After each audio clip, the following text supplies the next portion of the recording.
오늘은 창세기 21장입니다. 18장에서 사라는 설마 하며 속으로 웃었고 하나님은 여호와께 능하지 못한 일이 있겠느냐 물으셨죠. 19장은 소돔의 심판, 20장은 아브라함의 두려움과 거짓말, 그리고 하나님이 꿈으로 막으시고 치유로 마무리하시는 이야기였습니다. 그리고 21장에 들어오면 드디어 이렇게 나옵니다. 하나님께서는 약속하신 대로 사라를 찾아오셨다. 약속하신 대로 사라에게 행하셨다. 하나님께서 정하신 때에 사라가 임신하여 아들을 낳았다. 21장의 첫 문장들은 한 번이 아니라 세 번이나 약속대로를 반복합니다.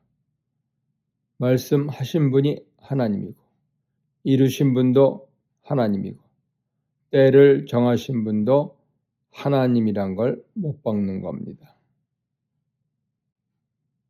1.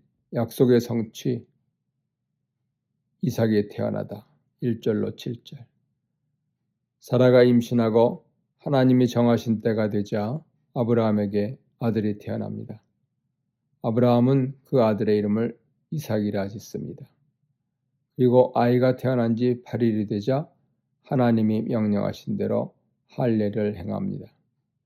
할례는 이 아이가 하나님의 언약 공동체에 속한다는 표지입니다. 또 동시에 이삭이 언약의 상속자라는 사실을 공식적으로 드러내는 행위죠.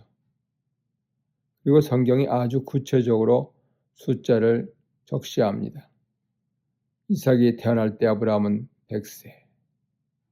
사라는 고백합니다. 하나님께서 내게 웃음을 주셨다. 이 소식을 듣는 모든 이가 나와 함께 웃을 것이다. 사라가 말하는 웃음은 18장에서의 불신의 웃음과는 다른 웃음입니다. 이번 웃음은 기쁨의 웃음, 감사의 웃음입니다. 사라는 또 이렇게 말하죠. 사라가 아이에게 젖을 물릴 날이 올 거라고 누가 아브라함에게 말할 수 있었겠는가? 그런데 지금 그 불가능한 일이 실제가 되었습니다. 2. 잔치가 갈등으로 이삭과 이스마엘 8절로 13절 시간이 흘러 이삭이 젖을 떼는 날이 옵니다. 아브라함은 성대한 잔치를 베풉니다. 그런데 잔치의 기쁨 한복판에서 사라가 어떤 장면을 봅니다. 하갈이 아브라함에게서 낳은 아들 이스마엘이 이삭을 돌리고 비웃는 장면입니다. 여기서 웃음이 갈라집니다. 사라의 웃음은 하나님이 주신 기쁨, 이스마엘의 웃음은 조롱과 비웃음. 사라는 즉시 아브라함에게 말합니다. 이 여종과 그 아들을 쫓아내세요. 그 여종의 아들이 내 아들 이삭과 함께 유산을 나눌 수는 없습니다. 아브라함은 큰 고통을 겪습니다. 왜냐하면 그 아이도 자기 아들이기 때문이죠. 가정의 현실, 감정의 무게, 책임의 무게가 한꺼번에 밀려옵니다. 그때 하나님이 아브라함에게 말씀하십니다. 그 아이와 여종의 문제로 걱정하지 마라. 사라가 말한 대로 해라. 후손은 이삭을 통해 이어질 것이다. 여기서 하나님은 냉정한 분기점을 선명히 하십니다.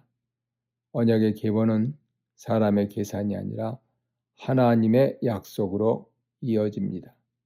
그 계보는 이삭이라는 겁니다. 그런데 동시에 하나님은 이렇게도 말씀하십니다.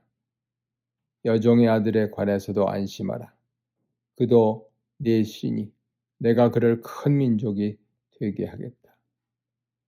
즉 하나님은 언약의 중심을 이삭으로 고정하시면서도 이스마엘을 버리겠다고 말씀하지는 않으십니다. 계보의 중심과 자비의 돌봄을 동시에 붙드시는 방식이죠. 3. 광야의 절망과 하나님이 들으심. 아브라함은 이튿날 아침 일찍 일어나 음식과 물 한 통을 하갈에게 주고 아이와 함께 떠나 보냅니다. 하갈은 광야에서 길을 헤매다가 물이 떨어집니다. 더는 방법이 없자 아이를 덤불 아래 두고 멀찍이 물러납니다. 아이 죽는 모습을 내가 볼 수 없구나. 그리고 앉아 울기 시작합니다. 그때 성경은 놀랍게 말합니다. 하나님께서 아이가 우는 소리를 들으셨다. 여기서 이스마엘이라는 이름의 의미가 떠오르죠.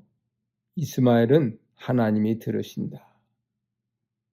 이름이 현실이 되는 순간입니다. 천사가 하늘에서 하갈을 부릅니다. 하갈아, 어찌된 일이냐? 두려워하지 마라. 하나님이 아이의 소리를 들으셨고 아이가 있는 것을 알고 계신다. 그리고 명령합니다. 일어나라. 가서 아이를 일으켜 세우고 굳게 붙잡아 주어라. 내가 그를 큰 민족이 되게 하겠다. 그 다음이 중요합니다. 하나님께서 하갈의 눈을 열어주셨다. 하갈이 보니 물이 있습니다.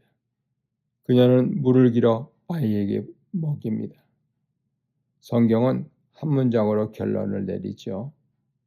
아이가 자라는 동안 하나님께서 그 아이 곁에 계셨다. 이스마엘은 광야에서 살며 활선원자가 되고 바란 광야에 거주하며 어머니가 그를 위해 아내를 얻어줍니다. 언약의 계보는 이삭으로 가지만 하나님은 광야에 버려진 듯 보이는 이스마엘도 들으시고 보호하시고 함께 계셨습니다. 4. 외부의 평화, 아비멜렉과 언약, 그리고 우물 22절로 34절. 이제 장면이 바뀝니다. 아비멜렉과 그의 군 지휘관이 아브라함에게 찾아와 말합니다. 그대가 무슨 일을 하든 하나님이 그대와 함께 하심 우린 봤다. 그러니 우리와 맹세해라. 나와 내 자손에게 부당하게 행하지 말고 내가 너를 후대한 것처럼 너도 우리를 후대하라.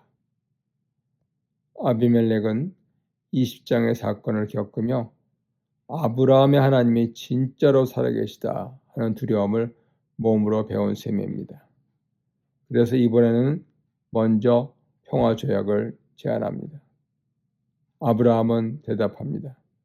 맹세하겠소. 그런데 아브라함은 여기서 한 가지를 바로 짚고 넘어갑니다. 아비멜렉의 종들이 우물을 빼앗은 일입니다.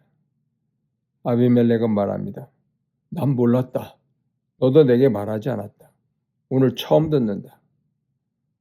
그래서 두 사람은 계약을 맺습니다.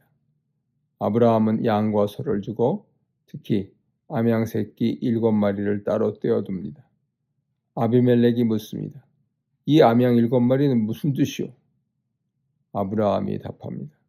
이것은 내가 이 우물을 팠다는 증거로 받아주십시오. 그리하여 그곳 이름이 부엘시베가 됩니다.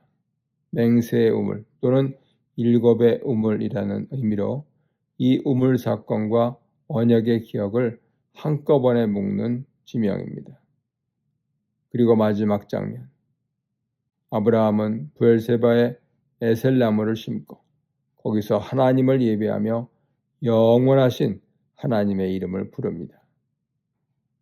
이것이 21장의 결론입니다. 가정 안에서는 기쁨과 갈등이 함께 왔고 광야에서는 절망 속에서 하나님이 들으심이 드러났고 가정 밖에서는 평화의 조약이 맺어졌고 결국 아브라함은 그 모든 시간 위에 계신 분을 이렇게 부릅니다. 영원하신 하나님.